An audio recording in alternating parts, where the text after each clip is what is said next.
It's been about a year since I first created this test level, but now I can finally follow it for the first time. Well, except for a few differences, such as this being lowered, and some moving platforms, of course, too. But everything is pretty much based on what my original intentions were.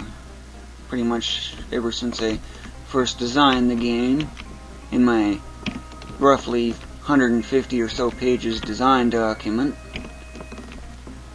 And that would complete the level. So what now? Well, there's a few things I want to show you. Ooh, getting a little close. Now, you probably remember that gray platform there, right? Well, I want to show you something.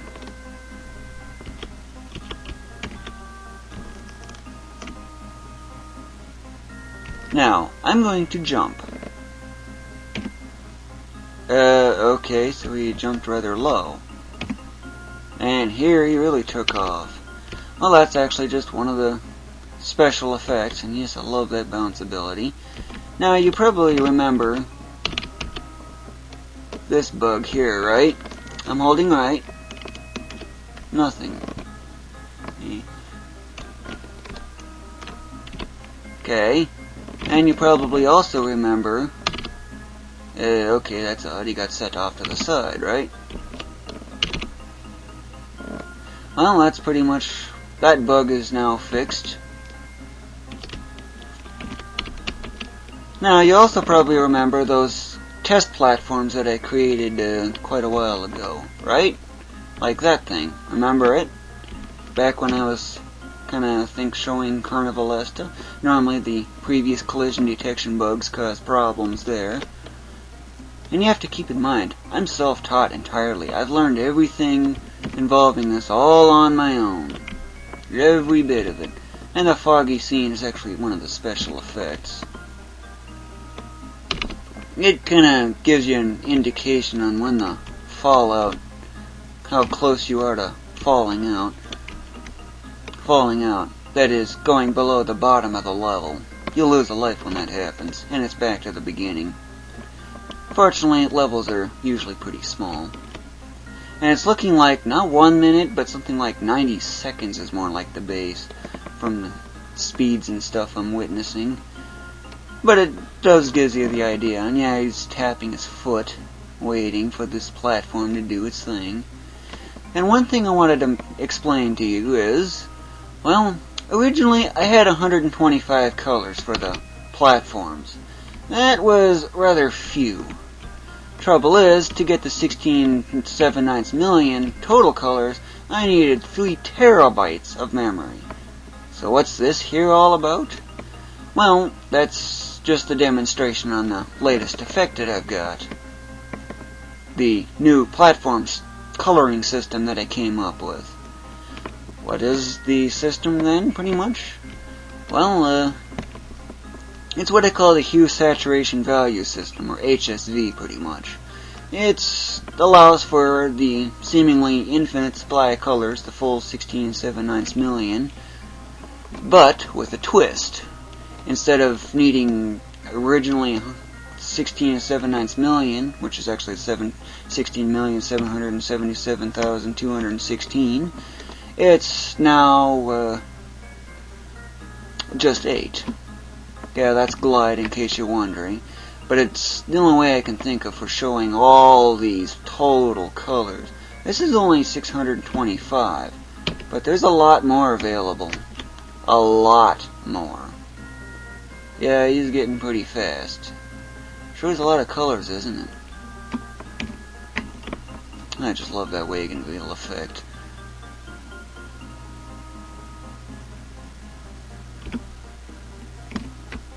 Yep, once he gets to 192 mile an hour, it should be about there. Really close. It's a lot of colors, huh? And keep in mind, that's only 192, or 625 colors right here. And it's just nothing but a stream of 4x1s. But there's also numerous advantages that this system allows for. Yep, it went over the edge. And I haven't added that functionality in yet either. But I just wanted to showcase all those colors. But that's pretty much all I have, and yeah, I don't have that effect added in either. But one thing I'm considering as another alternative for the water waves. Yeah, nothing really special there. But what I am highly considering is, instead of having them interleaved or all joined up, all in the same X position basis, anyway, I'm thinking of having them randomized. It is, for the closest layer, there might be an offset of 0. But for the one next further ones, it'd be an offset of, like, these here would be, I don't know, 8. These would be 27, 23, 2, 6. You know, you get the drift, right? And just repeat that process all the way through. And no, I have not added that functionality in yet either. But it does give you the general idea. Yeah. Little offset. But anyway, and just for another thing I want to show you. If I can land on it. Whoa, whoa, that was close.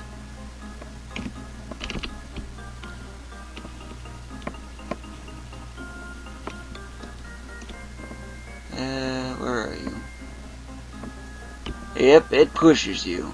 So you gotta be in just the right way of doing it. But most of the time for clear until like world 13 or something, I'd have to check my design document. But clear until around that world, you'll see really simple stuff that you should easily be able to get to. Without too much trouble anyway.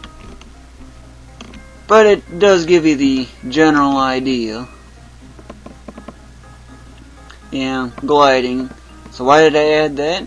Well, I needed a way to figure out how to get see all those colors more closely and such. You get the idea, right? Huh? That was odd. I guess I got another bug to fix.